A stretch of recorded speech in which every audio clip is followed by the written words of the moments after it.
Bonjour à tous. L'essentiel de l'actualité, a commencé par cette rencontre entre le président ivoirien et le président français Emmanuel Macron. Alassane Ouattara, reçu à l'Élysée par Emmanuel Macron, je le disais. Les deux hommes ont parlé notamment de la situation socio-politique en Côte d'Ivoire, la situation sécuritaire dans le Sahel et de la nouvelle monnaie dénommée ECO.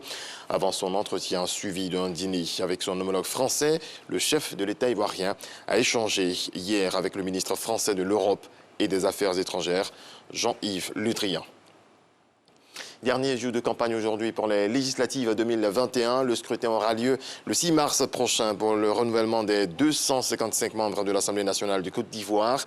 Les candidats vont devoir tout donner ce jeudi afin de convaincre les électeurs.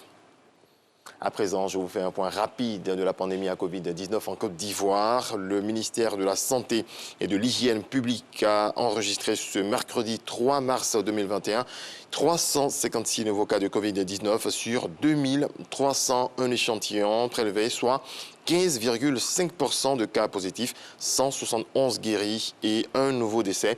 À la date du 3 mars 2021, la Côte d'Ivoire compte donc 33 285 cas confirmés, dont 32 037 personnes guéries, 194 décès et 1054 cas actifs. Le nombre total d'échantillons est de 429 177.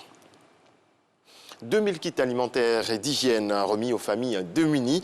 Elles sont 250 issus de 8 centres sociaux du district d'Abidjan. C'est une œuvre de la Fondation Elisabeth Glaser Pédiatrique soutenue par le ministère en charge de la famille, Laure Goretti. 2000 kits alimentaires et d'hygiène offerts aux familles rendues vulnérables du fait de la Covid-19.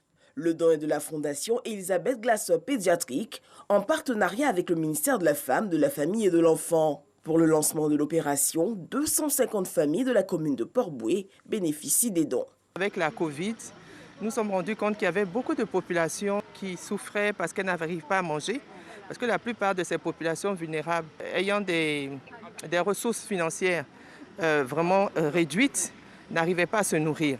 À la suite de tout cela, nous avons décidé de leur donner quelque chose à manger et de les aider à pouvoir respecter toujours les mesures barrières. Les parents étaient réticents à fréquenter les centres de santé à l'avènement de la pandémie.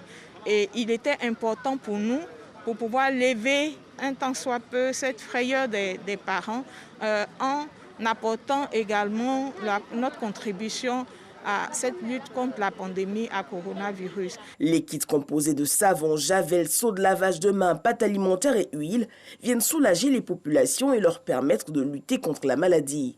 On avait déjà reçu les agents des centres sociaux qui sont venus toujours nous parler de la maladie Covid-19.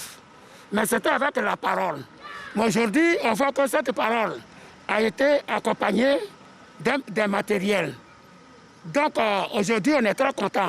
Parce que quand il y a une maladie, il faut avoir les moyens pour faire barrage à cette maladie. Ça va m'aider, ça va beaucoup m'aider. On met l'eau dedans avec les produits. Et puis on se lave les mains, les enfants, tout le monde.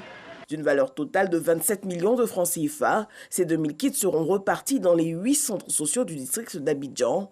Notons que cette action s'inscrit dans le cadre de la mise en œuvre du plan de riposte à la Covid-19.